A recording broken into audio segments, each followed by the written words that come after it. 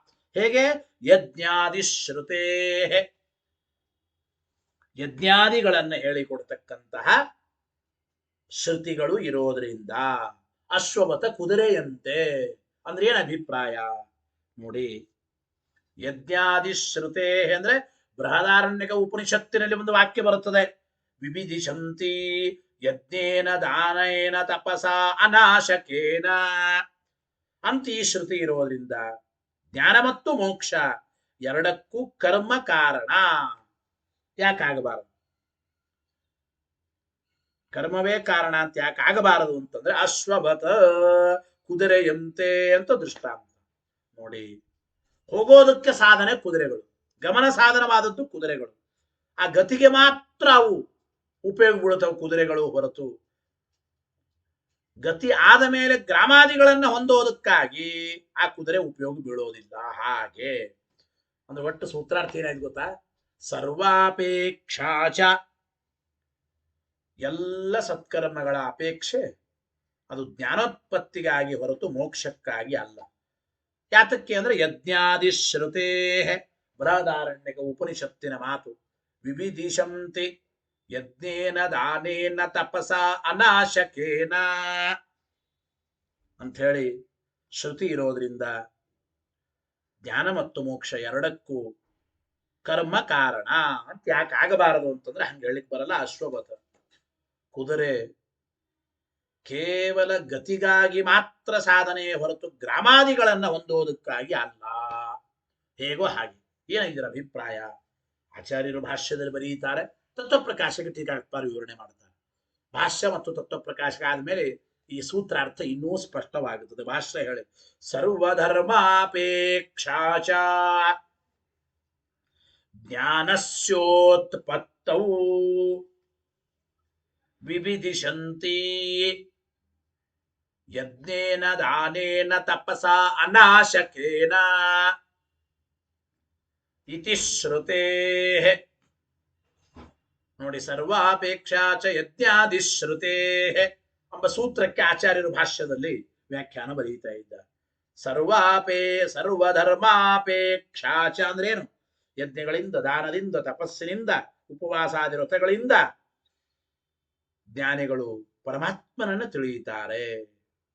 ಅಂದ್ರೆ ಸರ್ವಧರ್ಮಾಪೇಕ್ಷಾಚ, ಎಲ್ಲ ಧರ್ಮಾಚರಣೆಗಳ ಅಪೇಕ್ಷೆ ಜ್ಞಾನೋತ್ಪತ್ತಿಯ ವಿಷಯದಲ್ಲಿ. ಸರ್ವಧರ್ಮಾಪೇಕ್ಷಾಚ ಜ್ಞಾನಸ್ಯ ಉತ್ಪತ್ತವು.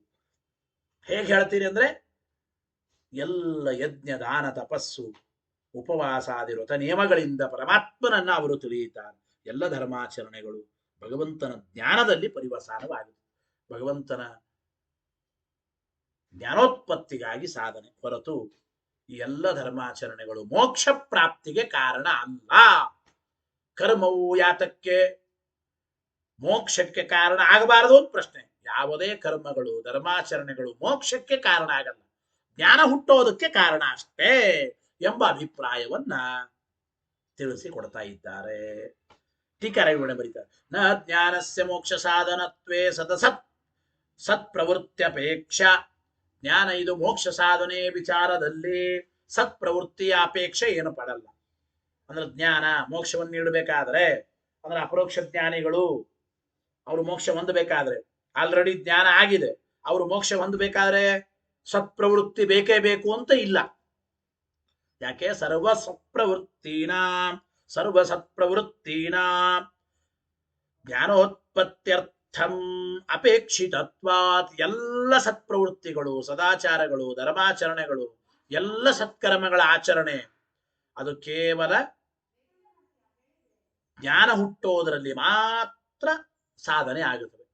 ಸಕಲ ಧರ್ಮಾಚರಣೆಗಳು ಕೂಡ.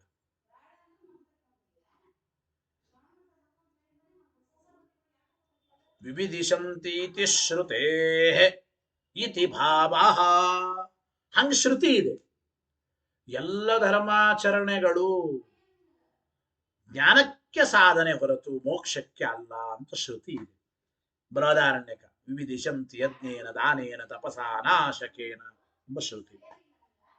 ಈ ಶ್ರುತಿಯಲ್ಲಿ ಅರ್ಥ ಏನಪ್ಪಾ ಅಂದ್ರೆ, ಶ್ರುತಿಗೆ ಯಜ್ಞೇನ ಯಜ್ಞಯಾಗಗಳಿಂದ, ದಾನೇನ ದಾನ ಧರ್ಮಗಳಿಂದ, ತಪಸ ತಪಸ್ಸಿನಿಂದ, ಅನಾಶಕೇನ ಅಂದ್ರೆ ಉಪವಾಸಾದಿ ವ್ರತಗಳಿಂದ ಪರಮಾತ್ಮನನ್ನು ತಿಳಿಯುತ್ತಾರೆ. ಈ ಎಲ್ಲ ಧರ್ಮಾಚರಣೆಗಳು ಕೂಡ ಪರಮಾತ್ಮನನ್ನು ತಿಳಿಯೋದಕ್ಕಾಗಿ ಹೊರತು ಮೋಕ್ಷಕ್ಕಾಗಿ ಅಲ್ಲ. ಆ ಅಪರೋಕ್ಷ ಜ್ಞಾನ ಮೋಕ್ಷಕ್ಕೆ ಕಾರಣ. ಇವೆಲ್ಲವೂ ಅಪರೋಕ್ಷ ಜ್ಞಾನಕ್ಕಾಗಿ ಸಾಧನೆ. ಅನಾಶಕೇನ ಅಂದ್ರೆ ಅನಶನೇನ ಉಪವಾಸಾದಿ ವ್ರತಗಳಿಂದ ಅಂತ ಅರ್ಥ. ನಾನು ಸತ್ಕರ್ಮಣ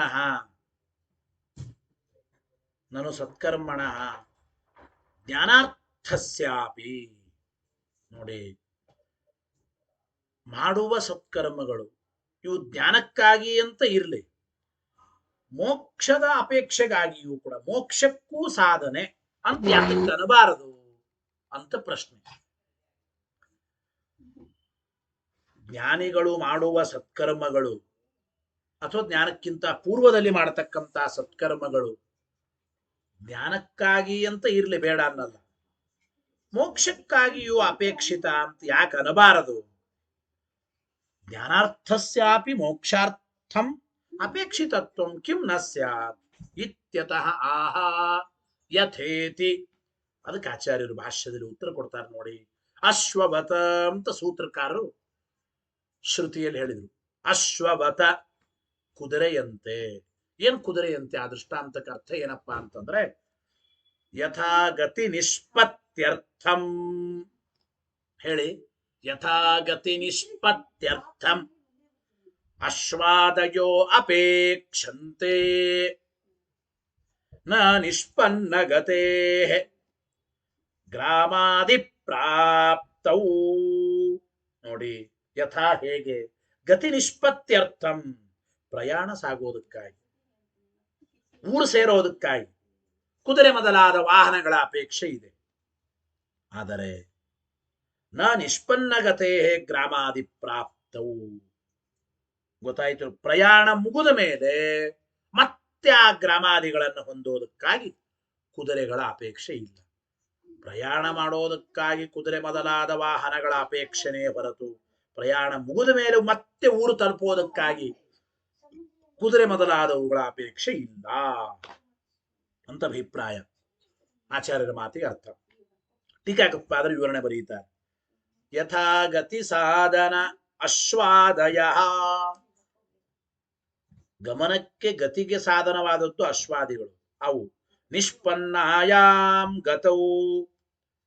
ಪ್ರಯಾಣ ಆದ ಮೇಲೆ, ನಾವು ಗಮನ ಮಾಡಿದ ಮೇಲೆ, ಹೋಗಿ ಮುಗಿಸಿದ ಮೇಲೆ, ಗತಿ ಸಾಧ್ಯ ಫಲೇ ನ ಅಪೇಕ್ಷಂತೆ.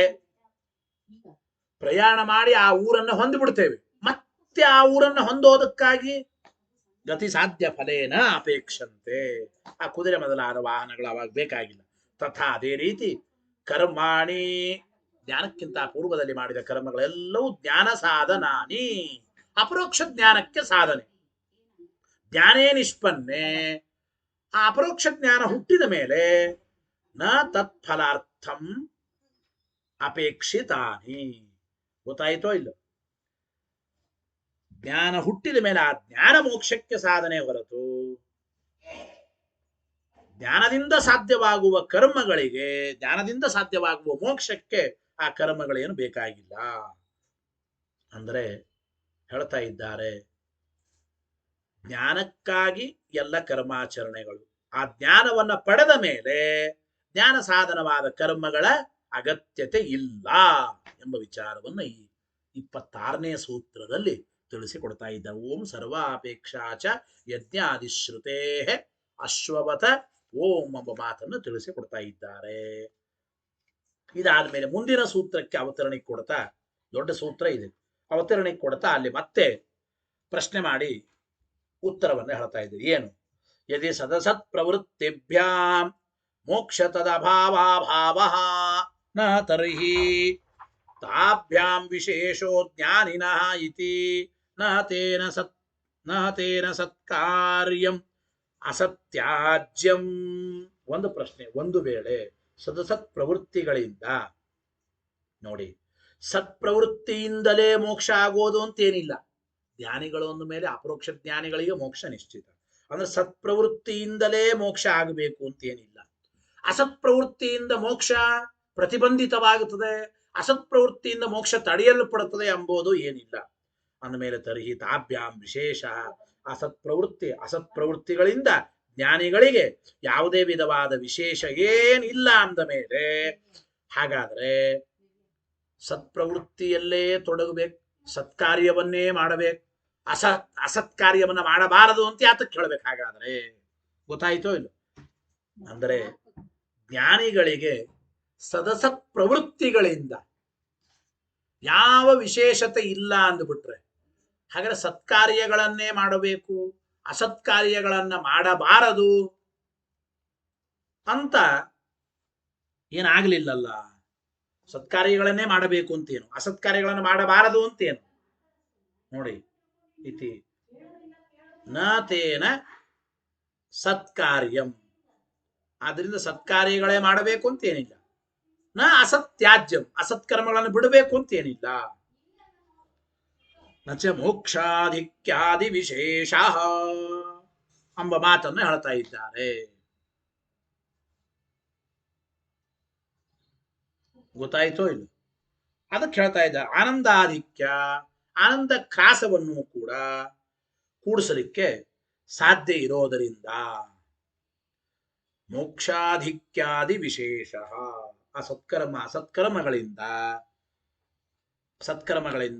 ಆನಂದಾಭಿವೃದ್ಧಿ, ಅಸತ್ಕರ್ಮಗಳಿಂದ ಆನಂದ ಕ್ರಾಸ ಎಂಬುದೆಲ್ಲ ಇದು ಹೇಗೆ ಕೂಡಿಸೋದು? ಅದಕ್ಕೆ ಉತ್ತರ ಹೇಳಿದ್ರು, ಜ್ಞಾನಾದೇವ ತದುಪಪತ್ತೇ.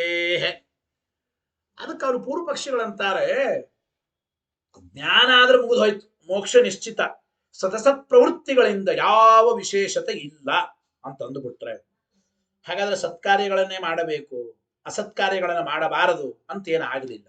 ಅಂದ ಮೇಲೆ ಈ ನೀವೇನಂದ್ರಲ್ಲ ಇದು ಸರಿಯಲ್ಲ ಅಂತ ಪ್ರಶ್ನೆ. ಯಾವುದು? ಜ್ಞಾನೋತ್ತರದಲ್ಲಿ ಮಾಡುವ ಸತ್ಕರ್ಮಗಳು ಆನಂದಾಭಿವೃದ್ಧಿಗೆ ಕಾರಣ, ಜ್ಞಾನೋತ್ತರದಲ್ಲಿ ಮಾಡಿದ ಅಸತ್ಕರ್ಮಗಳು ಆನಂದ ಕ್ರಾಸಕ್ಕೆ ಕಾರಣ ಅಂತ ಯಾತಕ್ಕೆ ಹೇಳ್ತೇವೆ? ಮೋಕ್ಷದಲ್ಲಿ ಆಗುವ ಆನಂದಾಭಿವೃದ್ಧಿ ಮೊದಲಾದ ಫಲಗಳಿಗೆ ಜ್ಞಾನವೇ ಕಾರಣ ಅಂದ್ಬಿಡು. ಮತ್ತೆ ಸತ್ಕರ್ಮಗಳನ್ನ ಮಾಡಿ ಅಪರೋಕ್ಷ ಜ್ಞಾನೋತ್ತರದಲ್ಲಿ ಮಾಡುವ ಸತ್ಕರ್ಮಗಳು ಅವ ಆನಂದಾಭಿವೃದ್ಧಿಗೆ ಕಾರಣ ಅಂತ ಹಿಂಗೆಲ್ಲ ಯಾತಕ್ಕೆ ಹೇಳ್ತೀರಿ? ಮತ್ತೆ ಅಂದರೆ ಜ್ಞಾನದಿಂದಲೇ ಎಲ್ಲವೂ ಆಗುತ್ತದೆ. ಜ್ಞಾನಾದೇವ ತದುಪಪತ್ತೇ, ಮೋಕ್ಷದಲ್ಲಿ ಆಗುವ ಆನಂದಾಭಿವೃದ್ಧಿ ಮೊದಲಾದ ಫಲಗಳು ಕೂಡ ಜ್ಞಾನದಿಂದಲೇ ಆಗುತ್ತವೆ ಅಂತ ಹೇಳ್ರಿ. ಮತ್ ಸತ್ಕರ್ಮಗಳು ಬೇಕಾಗಿಲ್ಲ. ಇತ್ಯಾಶಂಕಾಂ ಪರಿಹರತ್ ಸೂತ್ರಮುಪನ್ಯಸ್ಯ ವ್ಯಾಚಷ್ಟೆ. ಈ ಶಂಕೆಯನ್ನು ಪರಿಹಾರ ಮಾಡ್ತಾ ಮುಂದಿನ ಸೂತ್ರವನ್ನು ಉಪನ್ಯಾಸ ಮಾಡಿ ವ್ಯಾಖ್ಯಾನ ಮಾಡ್ತಾ ಇದ್ದಾರೆ. ಆ ಸೂತ್ರ ಹೇಳಿ, ಓಂ ಶಮದಮಾದ್ಯುಪೇತ ಸ್ಯಾತ್ ತಥಾಪಿ ತು ತದ್ವಿಧೇ ತದಂಗತಯಾ ತೇಷಾಂ ಅವಶ್ಯಾನುಷ್ಠೇಯತ್ವಾತ್. ಏನಭಿಪ್ರಾಯ? ಹೌದು, ಜ್ಞಾನದಿಂದ ಮೋಕ್ಷ ನಿಶ್ಚಿತ, ಜ್ಞಾನದಿಂದ ಮೋಕ್ಷಿತ ನಿಶ್ಚಿತವಾದರೂ ಸತ್ಕರ್ಮಾದಿಗಳ ಆಚರಣೆ ಬೇಕು ಅಪರೋಕ್ಷ ಜ್ಞಾನಿಗಳಿಗೂ ಕೂಡ. ಯಾಕೆ ನೋಡಿ, ಜ್ಞಾನಿಯಾದರೂ ಶಮದಮಾದ್ಯುಪೇತ ಸ್ಯಾತ್, ಅಪರೋಕ್ಷ ಜ್ಞಾನಿಗಳು ಕೂಡ ಶಮದಮಾದಿ ಗುಣ ಸಂಪನ್ನರಾಗಬೇಕು. ತಥಾಪಿತು ತದ್ವಿಧೇ ಎಂಬ ಮಾತನ್ನು ತಿಳಿಸಿಕೊಡ್ತಾ ಇದ್ದಾರೆ. ಅಂದರೆ ಜ್ಞಾನಿಯನ್ನು ಕುರಿತು ಶಮದಮಾದಿಗಳನ್ನ ವಿಧಾನ ಮಾಡಿದ್ದಾರೆ. ತದಂಗತಯ ಅಂದ್ರೆ ಜ್ಞಾನಕ್ಕೆ ಅಂಗವಾಗುವ ಮೂಲಕ, ಜ್ಞಾನಕ್ಕೆ ಸಹಾಯಕವಾಗುವ ಮೂಲಕ ತೇಷಾಮ ಅಪರೋಕ್ಷ ಜ್ಞಾನಿಗಳಿಗೆ ಕರ್ಮಗಳು ಕೂಡ ಅವಶ್ಯ ಅನುಷ್ಠೇಯತ್ವಾತ್ ಅವಶ್ಯವಾಗಿ ಅನುಷ್ಠಾನ ಮಾಡಲ್ಪಡಬೇಕು ಎಂಬ ಅಭಿಪ್ರಾಯವನ್ನ ಸೂತ್ರಕಾರ ತಿಳಿಸಿಕೊಡ್ತಾ ಇದ್ದಾರೆ.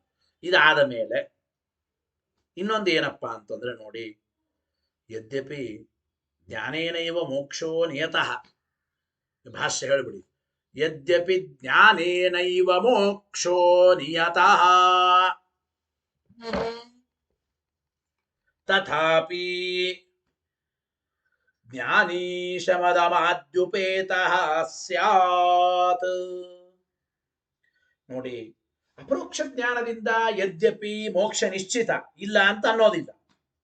ಆದರೂ ತಥಾಪಿ ಜ್ಞಾನಿ, ಅಪರೋಕ್ಷ ಜ್ಞಾನಿಯಾಗಿರತಕ್ಕಂಥವನು ಶಮದಮಾದ್ಯುಪೇತಃ ಸ್ಯಾತ್, ಶಮದಮಾದಿಗಳಿಂದ ಕೂಡಿರಲೇಬೇಕು.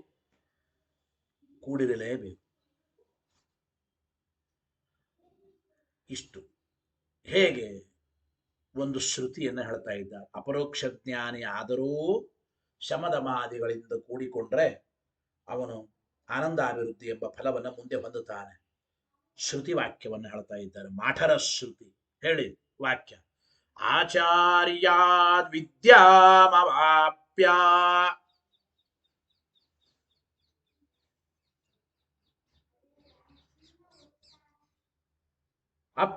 ಅಪ್ಪೇತಮಾತ್ಮಾನಂ ಅಭಿಪಶ್ಯ ಶಾಂತೋ ಭವೇತ್ ದಾಂತೋ ಭವೇತ್ ಅನುಕೂಲೋ ಭವೇತ್ ಆಚಾರ್ಯಂ ಪರಿಚರೇತ್ ಪರಿಚರೇದಾಚಾರ್ಯಂ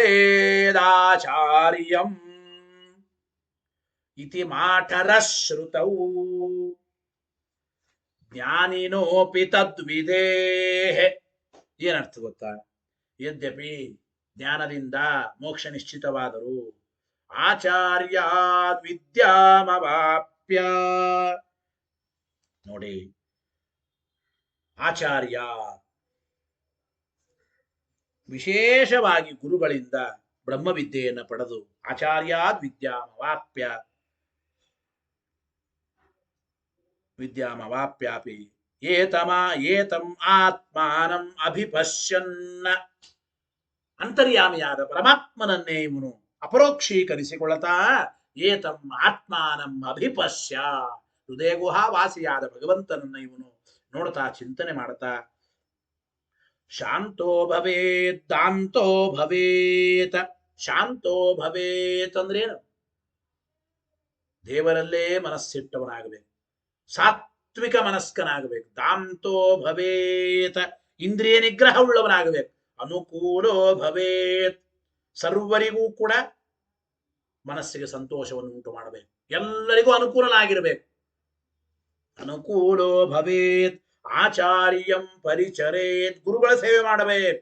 ಪರಿಚರೇದ್ ಆಚಾರ್ಯಂ, ಗುರುಗಳ ಸೇವೆ ಕಡ್ಡಾಯವಾಗಿ ಮಾಡಲೇಬೇಕು. ಲೌಕಿಕ ವಿದ್ಯೆ ಓದಿದಂತಲ್ಲ, ಮೋಕ್ಷ ಸಾಧನೀಭೂತವಾದ ಆಧ್ಯಾತ್ಮಿಕ ವಿದ್ಯೆಯ ಪ್ರಾಪ್ತಿ ಆಗಬೇಕಾದ್ರೆ ಕಡ್ಡಾಯವಾಗಿ ಗುರುಕುಲ ವಾಸ ಮಾಡಿ ಗುರುಗಳ ಸೇವೆ ಮಾಡಲೇಬೇಕು. ಎರಡೆರಡು ಬಾರಿ ಹೇಳಿದ್ದಾರೆ ಅದಕ್ಕೆ.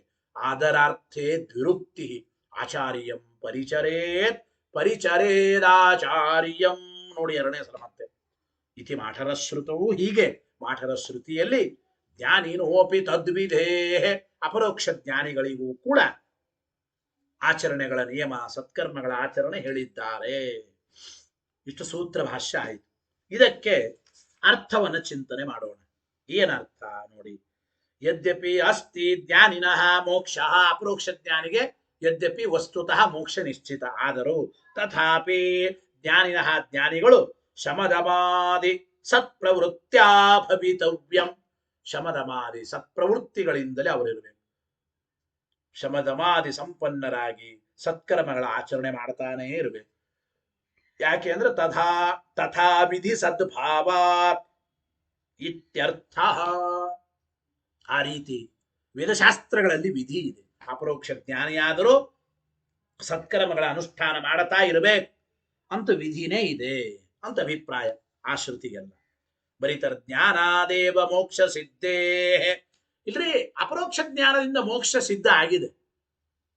ಅಪರೋಕ್ಷ ಜ್ಞಾನಿಗಳಿಗೆ ಮೋಕ್ಷ ನಿಶ್ಚಿತ ಅಂದ ಮೇಲೆ ವ್ಯರ್ಥೋ ವಿಧಿ, ಈ ವಿಧಿ ಯಾತಕ್ ಬೇಕು? ವ್ಯರ್ಥ ಅಲ್ಲ ಅಂತಂದ್ರೆ ಅವ ಮತ್ತೆ ಹೇಳಿದ್ರು ಇತ್ಯತಃ ಆಹ ಬ್ರಾಹ್ಮೀಮಿತಿ ಇನ್ನೊಂದು ಶ್ರುತಿಯನ್ನ ಕೊಟ್ಟು ಕೇನೋಪನಿಷತ್ತಿನ ಮಾತನ್ನ ಕೊಟ್ಟು ಯಾತಕ್ಕಾಗಿ ಸತ್ಕರ್ಮಗಳ ಅನುಷ್ಠಾನ ಬೇಕು ಎಂಬ ಮಾತನ್ನು ತಿಳಿಸಿಕೊಡ್ತಾ ಇದ್ದಾನೆ. ಹೇಳಿ. ಬ್ರಾಹ್ಮೀಂ ವಾವತೆ ಉಪನಿಷದಂ ಅಬ್ರೂಮೇತಿ ತಸ್ಮೈ ತಪೋದಮಃ ಕರ್ಮೇತಿ ಪ್ರತಿಷ್ಠಾ ವೇದ ಸರ್ವಾಂಗಾನಿ ಸತ್ಯಮಾಯತನಂ ಯೋ ವಾಯೇತಾಂ ಏವಂ ವೇದ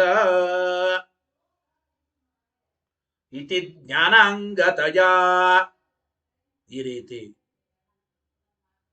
ಅಪರೋಕ್ಷ ಜ್ಞಾನ ಸಾಧನೆಗೆ ಅಂಗವಾಗಿ, ಅಪರೋಕ್ಷ ಜ್ಞಾನಕ್ಕೆ ಅಂಗವಾಗುವ ಮೂಲಕ ತೇಷಾಂ ಅವಶ್ಯ ಅನುಷ್ಠೇಯತ್ವಾತ್. ಏನರ್ಥ ಗೊತ್ತಾ ಇಲ್ಲಿ? ಬ್ರಾಹ್ಮೀಂ ವಾವತೆ ಉಪನಿಷದಂ ಅಬ್ರುಮೇತಿ. ನೋಡಿ, ಬ್ರಾಹ್ಮೀಂ ಪರಬ್ರಹ್ಮನನ್ನು ತಿಳಿಸಿಕೊಡ್ತಕ್ಕಂತಹ ಬ್ರಹ್ಮ ವಿಷಯಕವಾದ ಅಂತ ಅರ್ಥ. ಬ್ರಹ್ಮ ಅಂದ್ರೆ ಪರಬ್ರಹ್ಮ. ಬ್ರಾಹ್ಮೀ ಪರಬ್ರಹ್ಮ ಬೋಧಕವಾಗಿರತಕ್ಕಂಥ ಉಪನಿಷದಂ ಪರವಿದ್ಯೆಯನ್ನು ತೇ ವಾವ ನಿನ್ನನ್ನು ಕುರಿತು ಅಬ್ರೂಮೇತಿ ಅಬ್ರೂಮ ಇತಿ ಉಪದೇಶಿಸಿದ್ದೇವೆ. ಪರಬ್ರಹ್ಮ ವಿಷಯಕವಾಗಿರತಕ್ಕಂತಹ ಬ್ರಹ್ಮವಿದ್ಯೆಯನ್ನ, ಪರವಿದ್ಯೆಯನ್ನ ನಿನಗೆ ನಾವು ಉಪದೇಶ ಮಾಡಿದ್ದೇವೆ. ಗುರುಗಳು ಹೇಳ್ತಾರೆ ತಸ್ಮೈ ಆ ವಿದ್ಯೆಗೋಸ್ಕರ, ತಸ್ಮೈ ಆ ವಿದ್ಯೆಗೋಸ್ಕರ ತಪಃ ತಪ ಆಲೋಚನೆ. ಬರೀ ಗಡ್ಡೆ ಬಿಟ್ಟು ಗೆಡ್ಡೆ ಗಳಿಸಿದ್ದಿಂತ ಮೂಗು ಹಿಡ್ಕೊಂಡು ಕೊಡೋದಂತ ಅಭಿಪ್ರಾಯ ಇಲ್ಲ. ತಪಸ್ಸು ಅಂದ್ರೆ ತಪ ಆಲೋಚನೆ, ಆ ಶಾಸ್ತ್ರದ ಚಿಂತನ ಮಂಥನ ರೂಪವಾಗಿರ್ತಕ್ಕಂತಹ ವಿಚಾರವನ್ನ, ಅಂತಹ ತಪಸ್ಸನ್ನ ತಪಃ ಆಲೋಚನಾತ್ಮಕವಾದ ತಪಸ್ಸು. ದಮ ಅಂದ್ರೆ ಇಂದ್ರಿಯ ನಿಗ್ರಹ, ಕರ್ಮ ಇತಿ ಸತ್ಕರ್ಮಗಳು ಇವೆಲ್ಲವೂ ಪ್ರತಿಷ್ಠಾ, ಪ್ರತಿಷ್ಠಾ ಸ್ಥಿತಿ ಇವೆಲ್ಲವೂ ಬೇಕೇ ಬೇಕು. ಗೊತ್ತಾಯ್ತೋ ಇಲ್ಲ? ಆ ವಿದ್ಯೆಗೋಸ್ಕರ ಇವೆಲ್ಲ ತಪಸ್ಸು, ಇಂದ್ರಿಯ ನಿಗ್ರಹ, ಸತ್ಕರ್ಮಗಳ ಆಚರಣೆ, ಸರಿಯಾದ ಸ್ಥಿತಿ ಇವೆಲ್ಲವೂ ಕಾರಣ. ಜೊತೆಗೆ ವೇದಾಹ ಸರ್ವಾಂಗಾನಿ ಸತ್ಯಮಾಯತನಂ ಅಂದ್ರೆ ಅಭಿಪ್ರಾಯ ಏನು? ವೇದಾಹ ಸಕಲ ವೇದಗಳು, ಸರ್ವಾಂಗಾನಿ ಶಿಕ್ಷಾ ವ್ಯಾಕರಣಂ ಛಂದೋ ನಿರುಕ್ತಂ ಜ್ಯೋತಿಷಂ ತತ ಕಲ್ಪಶ್ಚೇತಿ ಷಡಂಗಾನಿ. ಶಿಕ್ಷಾದಿ ಷಡಂಗಗಳು ಇವೆಲ್ಲವೂ ಸತ್ಯಂ. ಸತ್ಯ ಸತ್ಯ ಎಂಬ ಶಬ್ದಕ್ಕೆ ಬ್ರಹ್ಮಮೀಮಾಂಸಾ ಶಾಸ್ತ್ರ ಅಂತ ಅರ್ಥ. ಸತ್ಯಮಾಯತನಂ ಸತ್ಯಂ ಅಂದ್ರೆ ಬ್ರಹ್ಮಮೀಮಾಂಸಾ ಶಾಸ್ತ್ರ, ಸಕಲ ವೇದಗಳು, ಶಿಕ್ಷಾದಿ ಷಡಂಗಗಳು, ಸತ್ಯ ಬ್ರಹ್ಮಮೀಮಾಂಸಾ ಶಾಸ್ತ್ರ ಇವೆಲ್ಲವೂ ಆಯತನಂ. ಏನ್ ಆಯತನಂ ಅಂದ್ರೆ ಜ್ಞಾನೋತ್ಪತ್ತಿಗೆ ಕಾರಣ. ಆಮೇಲೆ ಯೋವಾಯೇತಾಂ ಏವಂ ವೇದ. ಯೋವಾ ಅಂದ್ರೆ ಯಹ ಯಹ ವಾ ಯಾವ ಅಪರೋಕ್ಷ ಜ್ಞಾನಿಯು, ಯೋವಾ ಯಾವ ಅಪರೋಕ್ಷ ಜ್ಞಾನಿಯು, ಏತಾಂ ಉಪನಿಷದಂ ವೇದ ಈ ವಿದ್ಯೆಯನ್ನು ತಿಳಿಯುತ್ತಾನೋ ಅಂತಿತಿ, ಈ ವಿದ್ಯೆಯನ್ನು ತಿಳಿಯುತ್ತಾನೋ ಅಂತ ಹೇಳಿ ತಲವಕಾರ ಉಪನಿಷತ್ತಿನಲ್ಲಿ, ಕೇನೋಪನಿಷತ್ತು ತಲವಕಾರ ಉಪನಿಷತ್ತಿನಲ್ಲಿ ಜ್ಞಾನಾಂಗತಯ ಅಪರೋಕ್ಷ ಜ್ಞಾನಕ್ಕೆ ಅಂಗವಾಗುವ ಮೂಲಕ ತೇಷಾಂ ಅವಶ್ಯ ಅನುಷ್ಠೇಯತ್ವ, ಈ ಸತ್ಕರ್ಮಗಳ ಅನುಷ್ಠಾನ ಅವಶ್ಯವಾಗಿ ಮಾಡಲೇಬೇಕು. ಅಪರೋಕ್ಷ ಜ್ಞಾನಿಗಳು ಕೂಡ ವಿಧಿಬದ್ಧರಾಗಿ ಇರಬೇಕು ಎಂಬ ಮಾತನ್ನೇ ತಿಳಿಸಿ ಕೊಡ್ತಾ ಇದ್ದಾರೆ. ಇಷ್ಟು ವಿಚಾರ. ತತ್ವ ಪ್ರಕಾಶಕ ನೋಡಿ, ನ ಜ್ಞಾನಿನಃ ಶಮದಮಾದಿ ವೈಯರ್ಥ್ಯಂ. ಅಪರೋಕ್ಷ ಜ್ಞಾನಿಗಳಂದ ಮೇಲೆ ಜ್ಞಾನದಿಂದ ಮೋಕ್ಷ ನಿಶ್ಚಿತ. ಅವರಿಗೆ ಜ್ಞಾನದಿಂದ ಮೋಕ್ಷ ನಿಶ್ಚಿತ ಅಂದ ಮೇಲೆ ಶಮದಮಾದಿಗಳು ಸತ್ಕರ್ಮಗಳ ಆಚರಣೆ ಯಾಕೆ ಬೇಕು? ವ್ಯರ್ಥ ಅನ್ನಬೇಡಿ. ಜ್ಞಾನಿನಃ ನ ಶಮದಮಾದಿ ವೈಯರ್ಥ್ಯಂ. ಯಾಕೆ? ಜ್ಞಾನ ಪ್ರತಿಷ್ಠಾಪಕತ್ವೇನ. ನೋಡಿ, ಆ ಆದ ಅಪರೋಕ್ಷ ಜ್ಞಾನದ ಅಭಿವೃದ್ಧಿಗಾಗಿ, ಆ ಆದ ಅಪರೋಕ್ಷ ಜ್ಞಾನದ ಸ್ಥಿರತೆಗಾಗಿ, ಆ ಅಪರೋಕ್ಷ ಜ್ಞಾನ ದೃಢ ಆಗುವುದಕ್ಕಾಗಿ ತೇಷಾಂ ಅವಶ್ಯ ಅನುಷ್ಠೇಯತ್ವ, ಅವುಗಳು ಅವಶ್ಯವಾಗಿ ಅನುಷ್ಠಾನ ಮಾಡಲ್ಪಡಲೇಬೇಕು. ತಪ ಆದಿ ಪ್ರತಿಷ್ಠೇತಿ. ತಪಸ್ಸು ಮೊದಲಾದ ಪ್ರತಿಷ್ಠಾ ಅಂದ್ರೆ ತಪಸ್ಸು ಮೊದಲಾದ ವಿದ್ಯೆಗಳು ಅಂತ ಅಭಿಪ್ರಾಯ. ಗೊತ್ತಾಯ್ತೋ ಇಲ್ಲ ಎಂಬುದಕ್ಕೆ ತಪ ಆದಿ ಉಳ್ಳದ್ದರಲ್ಲೇನೆ ವಿದ್ಯೆಯು ದೃಢ ಅಂದ್ರೆ ತಪಸ್ಸು ಮೊದಲಾದ ಸಾಧನೆಗಳು ಇದ್ದ ವ್ಯಕ್ತಿಯಲ್ಲೇನೆ ಆ ವಿದ್ಯೆ ಪ್ರತಿಷ್ಠಿತವಾಗಿ, ತಪಸ್ಸು ಮೊದಲಾದ ಸಾಧನೆಗಳು ತದ್ವಸ್ಸು ಅವುಗಳಿದ್ದಲ್ಲೇನೆ ವಿದ್ಯಾ ಅಪರೋಕ್ಷ ಜ್ಞಾನವು ಪ್ರತಿಷ್ಠತಿ, ಅದು ದೃಢವಾಗುತ್ತದೆ. ಸತ್ಯಂ ಅಂದ್ರೆ ಮೀಮಾಂಸಾ ಶಾಸ್ತ್ರ, ಬ್ರಹ್ಮ ಮೀಮಾಂಸಾ ಶಾಸ್ತ್ರ. ಆಮೇಲೆ ಆಯತನಂ ಅಂದ್ರೆ ಅಪರೋಕ್ಷ ಜ್ಞಾನದ ಉತ್ಪತ್ತಿಗೆ ಕಾರಣ, ಅಪರೋಕ್ಷ ಜ್ಞಾನದ ಉತ್ಪತ್ತಿಗೆ ಕಾರಣ. ಇವೆಲ್ಲವೂ ಕೂಡ ನಾನು ಜ್ಞಾನಾದೇವ ಮೋಕ್ಷ ಸಿದ್ಧವು ಕಿಂ ಪ್ರತಿಷ್ಠೆಯ, ಅಪರೋಕ್ಷ ಜ್ಞಾನದಿಂದ ಮೋಕ್ಷ ಸಿದ್ಧ ಆಗುತ್ತದೆ. ಅಪರೋಕ್ಷ ಜ್ಞಾನದಿಂದ ಮೋಕ್ಷ ಸಿದ್ಧಿ ಆದ ಮೇಲೆ ಆ ಜ್ಞಾನದ ದೃಢತೆಗಾಗಿ, ಆ ಜ್ಞಾನದ ಅಭಿವೃದ್ಧಿಗಾಗಿ ಏನ್ ತಗೊಂಡು ಏನ್ ಮಾಡಬೇಕು ಅಂತ ಅಂದ್ರೆ, ಜ್ಞಾನದಿಂದ ಮೋಕ್ಷ ನಿಶ್ಚಿತ ಅಂದಮೇಲೆ ಆ ಜ್ಞಾನ ದೃಢವಾಗಬೇಕು ಎಂಬುದು ಯಾತಕ್ ಬೇಕು ಅಂತಂದರೆ ಅದಕ್ಕೆ ಮತ್ತೆ ತಿಳಿಸಿಕೊಡ್ತಾ ಇದ್ದಾರೆ ನೋಡಿ. ಇನ್ನೊಂದು ಹೇಳ್ತಾ ಇದ್ದಾರೆ ಕೊನೆಯದಾಗಿ, ಏನಪ್ಪಾ ಅಂತಂದ್ರೆ ಆಗ್ನೇಯ ಪುರಾಣದ ಮಾತು, ಯಸ್ಯ ಜ್ಞಾನಂ ತಸ್ಯ ಮೋಕ್ಷ ಇತಿ ನಾತ್ರ ವಿಚಾರಣಾ, ತಸ್ಯ ಶಾಂತ್ಯಾದಯೋಂಗಾನಿ ತಸ್ಮಾತ್ ತೇಷಾಂ ಅನುಷ್ಠಿತಿ ಅವಶ್ಯಕರಣೀಯ ಸ್ಯಾತ್ ಅನ್ಯಥಾಲ್ಪ ಫಲಂ ಭವೇತ್ ಇತಿ ಚ ಆಗ್ನೇಯೇ. ಏನ್ ಹೇಳ್ತಾ ಇದ್ದಾರೆ? ಯಸ್ಯ ಜ್ಞಾನಂ ತಸ್ಯ ಮೋಕ್ಷ ಇತಿ ನಿಶ್ಚಿತಂ ನ ಅತ್ರ ವಿಷಯ ವಿಚಾರಣಾ ಕಾರ್ಯ. ಯಾರಿಗೆ ಅಪರೋಕ್ಷ ಜ್ಞಾನ ಆಗಿದೆ ಅವರಿಗೆ ಮೋಕ್ಷ ನಿಶ್ಚಿತ, ಈ ವಿಚಾರದಲ್ಲಿ ಯಾವ ಸಂದೇಹವೂ ಇಲ್ಲ. ಆದರೆ ತಸ್ಯ ಆ ಅಪರೋಕ್ಷ ಜ್ಞಾನಕ್ಕೆ ಶಾಂತ್ಯಾದಯ ಅಂಗಾನಿ, ಶಮ ದಮ ಎಲ್ಲ ಅನುಷ್ಠಾನಗಳು, ಇವೆಲ್ಲ ಅಂಗಗಳು ಅಪರೋಕ್ಷ ಜ್ಞಾನಕ್ಕೆ. ತಸ್ಮಾತ್ ತೇಷಾಂ ಅನುಷ್ಠಿತಿ, ಆದ್ದರಿಂದ ಶಮದಮಾದಿ ಸಂಪನ್ನತೆ, ಕರ್ಮಾನುಷ್ಠಾನ ಇವೆಲ್ಲವೂ ಬೇಕೇ ಬೇಕು, ಅವಶ್ಯ ಕರಣೀಯ ಸ್ಯಾತ್, ಮಾಡಲೇಬೇಕು. ಅನ್ಯಥಾ ಶಮದಮಾದಿ ಸಂಪನ್ನತೆ, ಸತ್ಕರ್ಮಗಳ ಅನುಷ್ಠಾನ ಇಲ್ಲದೆ ಹೋಗಿದ್ರೆ ಅಲ್ಪ ಫಲಂ ಭವೇ, ಆ ಜ್ಞಾನದ ಪೂರ್ಣ ಫಲ ಆಗುವುದಿಲ್ಲ, ಜ್ಞಾನದಿಂದ ಅಲ್ಪ ಫಲವಾಗುತ್ತದೆ ಎಂಬ ಮಾತನ್ನ ತಿಳಿಸಿಕೊಡ್ತಾ ಇದ್ದಾರೆ ನೋಡಿ. ಜ್ಞಾನ ಮಾತ್ರೇಣ ಮೋಕ್ಷ ಸಿದ್ಧಾವಪೆ, ತತ್ವಪ್ರಕಾಶಿಕ. ಅಪರೋಕ್ಷ ಜ್ಞಾನದಿಂದ ಮೋಕ್ಷ ಸಿದ್ಧವಾದರು ಶಮದಮಾದ್ಯಂಗಯುಕ್ತೇನ ಸಂಪೂರ್ಣೋ ಭವತಿ, ಶಮದಮಾದಿ ಸಂಪನ್ನತೆ, ಸತ್ಕರ್ಮಗಳ ಅನುಷ್ಠಾನ ಇವುಗಳಿಂದ ಕೂಡಿದ ಜ್ಞಾನ ಮಾತ್ರ ಪೂರ್ಣ ಫಲ ಕೊಡೋದಕ್ಕೆ ಸಮರ್ಥವಾಗುತ್ತದೆ ಅಂತ ಅರ್ಥ. ನ ಅನ್ಯಥ, ಇಲ್ಲ ಅಂದ್ರೆ ಜ್ಞಾನ ಪೂರ್ಣ ಫಲ ಕೊಡೋದಿಲ್ಲ. ಅತಃ ತದನುಷ್ಠೇಯ ಮಿತಿ ಭಾವ, ಆದ್ದರಿಂದ ಶಮದಮಾದಿಗಳ ಸಂಪನ್ನತೆ, ಸತ್ಕರ್ಮಗಳ ಅನುಷ್ಠಾನ ಮಾಡಲೇಬೇಕು. ಏತ ಸೂತ್ರೇ ಏವ ಕಿಂ ನ ಉಕ್ತಂ, ಇದನ್ನ ಸೂತ್ರದಲ್ಲೇ ಯಾಕೆ ಹೇಳಿಲ್ಲಪ್ಪ ಅಂತಂದ್ರೆ ಇತ್ಯತಃ ತುಶಬ್ದ, ಸೂತ್ರದಲ್ಲಿರುವ ತುಶಬ್ದದಿಂದ ಇದನ್ನ ಸೂತ್ರಕಾರ ಸೂಚನೆ ಮಾಡಿದ್ದಾರೆ. ಶಮದಮಾದ್ಯುಪೇತಃ ಸ್ಯಾತ್ ತಥಾಪಿ ತು ಅಂತದಲ್ಲ ತುಶಬ್ದದಿಂದ. ಆಚಾರ್ಯ ಭಾಷ್ಯ ಹೇಳಿ, ತುಶಬ್ದ ಪೂರ್ಣ ಫಲಾರ್ಥತ್ವಂ ಸೂಚಯತಿ. ತು ಎಂಬ ಶಬ್ದ ಅದು ಸತ್ಕರ್ಮಗಳ ಅನುಷ್ಠಾನ ಇದ್ದರೇನೆ ಜ್ಞಾನ ಎಂಬುದು ಪೂರ್ಣ ಫಲ ಕೊಡುತ್ತದೆ ಎಂಬುದನ್ನ ಸೂಚನೆ ಮಾಡ್ತಾ ಇದೆ ಅಂತ ಅಭಿಪ್ರಾಯ. ಇಲ್ಲಿಗೆ 27 ಸೂತ್ರಗಳ ವಿಚಾರ ಮುಗಿಯಿತು. ನಾಳೆಯ ಪಾಠದಲ್ಲಿ ಮುಂದೆ 28ನೇ ಸೂತ್ರದ ಪಾಠದಿಂದ ನಾಳೆ ತಿಳಿಯೋಣ. ಹರಯೇ ನಮಃ. ಶ್ರೀಕೃಷ್ಣಾರ್ಪಣಮಸ್ತು.